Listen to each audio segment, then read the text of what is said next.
Porn, masturbation, sex, alcohol, weed, drugs, ये सब चीज़ें आज के टाइम में ऐसे देखी जाती हैं कि अगर आपने इनमें से कोई एक भी आदत पाल रखी है तो आप इस दुनिया के सबसे घटिया, नीच, दुष्ट, पापी इंसान हो। और पॉर्न, मास्टरबेशन तो इनमें से सबसे आगे है। खास करके इंडिया में, यहाँ तो तुम इस सच्चाई के साथ जी ही नहीं सकते कि तुम हिलाते हो। वो इंट्रो तो काफ़ी ज़्यादा खतरनाक हो गया, तो चलो एपिसोड की तरफ चलते हैं। और खैर, ये एपिसोड कैसा होने वाला है कैसा नहीं मुझे नहीं पता, बट मैं आज बहुत अतरंगी बातें करने वाला हूँ तुमसे इस पॉडकास्ट के ज़रिए। तो मेरा नाम है सौरभ और आप सुन रहे हैं 7 टिप्स ऑफ रियलिटी।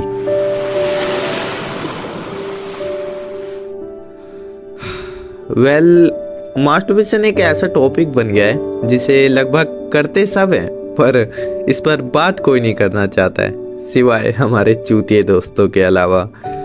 तो देखो यार, मैं साफ साफ बता दूं पहले ही, मैं तो पॉर्न देखता हूं और बहुत देखता हूं। और मेरी फेवरेट पॉर्न स्टार है एंजेला वाइट। तो I love her in my imaginary world. खैर ये कुछ ज़्यादा ही हो गया। खैर, तो हम बात कर रहे हैं अब सिर्फ मास्टरबेशन की। अगर देखा जाए तो इंडिया में अब इस टॉपिक पर दो मुहा बात हो रही है। पहला, हस्तमैथुन हमारी मेंटल और फिजिकल हेल्थ और किसी भी चीज़ के लिए सही नहीं है। तुम जल्दी मरोगे अगर तुम ये करते हो तो। और दूसरी बात यह है कि एक लिमिट में कुछ भी बुरा नहीं है, हिसाब से करो तो सब ठीक है। ओके चलो ठीक है, मान लिया। अब यार बेचारे हम माने तो आखिर किसकी बात माने इन दोनों में से? क्योंकि एक इन्फ्लुएंसर तो तुम्हारी लेकर पैसे कमाता है और झूठ क्यों बोलेगा तुमसे? तुम तो यही सोचते होगे और तुम आंख बंद करके जो वो बोले वो सब मान लेते हो। कोई बात नहीं, आज आई थिंक मैं जो अपने विचार रखूंगा तुम्हारे साथ वो शायद तुम्हें सच्चाई के नज़दीक ले आएंगे और तुम समझ पाओगे कि तुम्हें आखिर करना क्या है। मैं बताता हूँ। पहले तो खुद से अभी पूछो कि कितना समय हो गया है तुम्हें मास्टरबेट करते हुए? क्या इससे तुम्हें कोई नुकसान हो रहा है? अगर हाँ तो मत करो, अगर नहीं तो जी भर के करो, कोई दिक्कत नहीं है, सिंपल। फक भाई, नहीं, बिल्कुल नहीं। ये बहुत सिली सॉल्यूशन है इस चीज़ का भाई। देखा जाए तो ये आज के टाइम में बहुत इंपॉर्टेंट चीज़ है।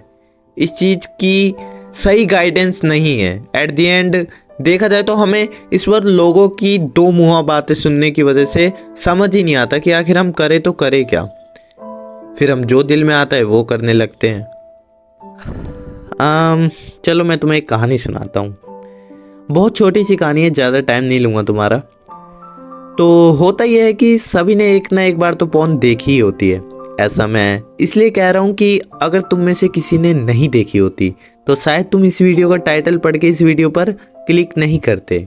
ठीक है, मेरे ज़िंदगी में पॉर्न का आना मेरे लिए किसी शराब से कम नहीं था।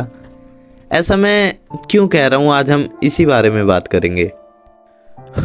तो 6ठी क्लास से ही मेरे पास मेरा पर्सनल फ़ोन रहा है, जो कि मेरे भाई ने मेरे को दिया था पढ़ने के लिए। तो इस सोशल मीडिया के जंजाल में कह सकता हूँ कि मैं शुरुआत से रहा हूँ। बट यार देखा जाए तो दिक्कत ये नहीं है तुम्हारे पास फ़ोन है, दिक्कत ये नहीं है। दिक्कत ये है कि तुम इसका इस्तेमाल कैसे करते हो। मैं अपनी बात करूँ तो मैंने इसका इस्तेमाल कभी भी सही चीज़ों के लिए नहीं करा। 6th स्टैंडर्ड में ही मैंने अपनी पहली पॉर्न डिस्कवर करी थी। पॉडकास्ट में आगे बढ़ने से पहले मैं बता दूं कि पॉडकास्ट में तो मैं अपनी फेवरेट पॉर्न कैटेगरी नहीं बताने वाला हूँ, ठीक है ना? क्योंकि तुम में से बहुत से लोग फिर मुझे बहुत गंदी तरीके से जज करने वाले हो। ओके, सो पॉर्न से शुरू से ही कोई दिक्कत नहीं थी मुझे।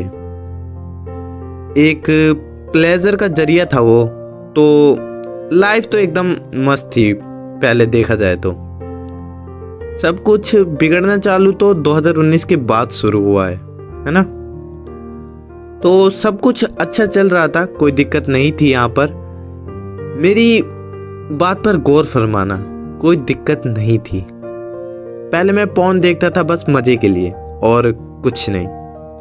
पॉर्न देखी, मज़े आए, फिर लग गए अपने डेली के काम में। उस टाइम को मतलब कोई दिक्कत नहीं थी उस टाइम तो, बट चीज़ें बिगड़ना तो 2019 के बाद शुरू हुई। जब पैंडेमिक आया, आसपास का माहौल काफ़ी डिप्रेस होने लगा। अब यहाँ होता यह है कि जो पॉर्न मैं सिर्फ ऐसे ही मजाक मस्ती में देखा करता था, अब वो मैं तब देखने लगा था जब मैं थोड़ा दुखी या कह सकते हैं डिप्रेस रहने लगा था। पॉर्न को मैंने एक जरिया बना लिया था दुख को एस्केप करने का, थोड़ी बहुत जो भी डिप्रेशन या दिक्कत रहती थी दिमाग में उसको दूर भगाने के लिए। अब देखा जाए तो मैं यहाँ पर कर क्या रहा था, बेसिकली मैं खुद को रियलिटी से एस्केप करवा रहा था। सच क्या है मुझे जानना ही नहीं था। मैं गरीब हूँ, कोई दिक्कत नहीं है, हिला लेता हूँ, सब ठीक है। मेरे पास गर्लफ्रेंड नहीं है, कोई दिक्कत नहीं है, हिला लेता हूँ। अब तो ज़रूरत ही नहीं है किसी की यार। बट सच तो ये है कि ऐसा बिल्कुल नहीं था। तुम जितना रियलिटी से खुद को दूर रखोगे, तुम उतना ही खाई में गिरता हुआ खुद को महसूस करोगे। तुम देखोगे कि आखिर में एक जिंदगी जिसमें Elon Musk, Bill Gates, Shri Ratan Tata जैसे लोग पैदा हुए हैं, मैं उसी लाइफ में कुछ नहीं कर पाया यार। मैं ये क्या कर रहा हूँ? मैंने तो खुद को बर्बाद कर लिया। जब तुम्हें ये पता चलेगा ना कि तुम्हारी रियलिटी से कट आउट होने वाली आदत ने तुम्हें पूरा बर्बाद कर दिया, तब तुम्हें पता चलेगा कि जिस समय को तुमने गलत जगह बर्बाद करा, उस समय से तुम ये कर लेते, नहीं तुम वो कर लेते, तो सब कुछ आज कुछ और ही होता। आई थिंक कुछ ज़्यादा ही सेंसुअल बना दिया मैंने इस टॉपिक को, बट यार खैर, ये कहानी तो मेरी थी ना, और मैं तो अभी 18 का ही हुआ हूँ और मेरी आंखें तो खुल गई हैं भाई। बट इस कहानी से मुझे तुम्हें बस यही समझाना था कि मास्टरबेट यार बुरा नहीं है। तुम्हें उसे करने के बाद अफसोस करने की कोई ज़रूरत नहीं है। बस मैं चाहता हूँ कि तुम अगर इसके नशे में खुद के साथ अपने पास्ट को ढलता हुआ देख रहे हो तो जाग जाओ यार और रियलिटी का सामना करो।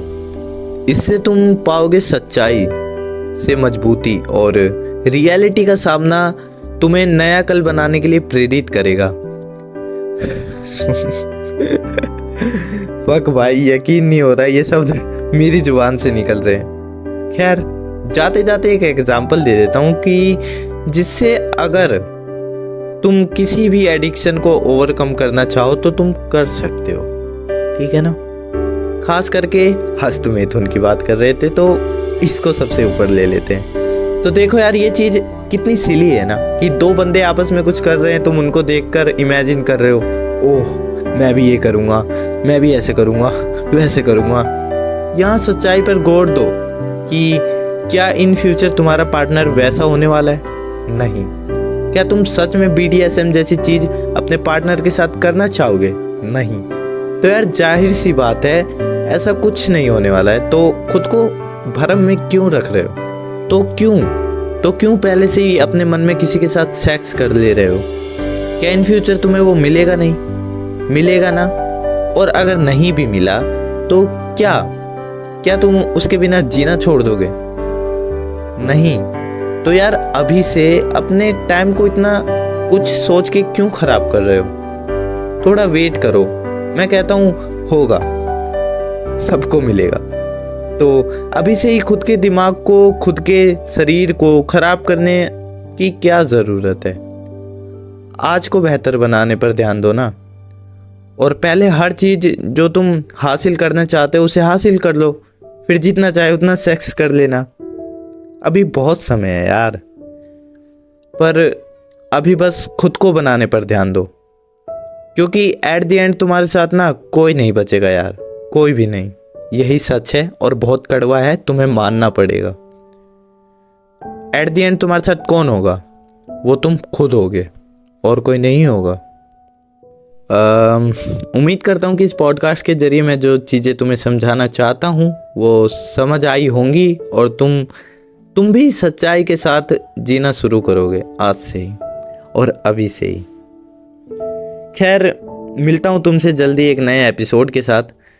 जाओ जब तक बाकी के 7 टिप्स रियलिटी के एपिसोड देख लो। 2 एपिसोड आ चुके हैं, कुछ और आने बाकी हैं। वेल, जब तक देखते रहें 7 टिप्स ऑफ रियलिटी। मेरा नाम है सौरभ और आप सुन रहे हैं 7 टिप्स ऑफ रियलिटी।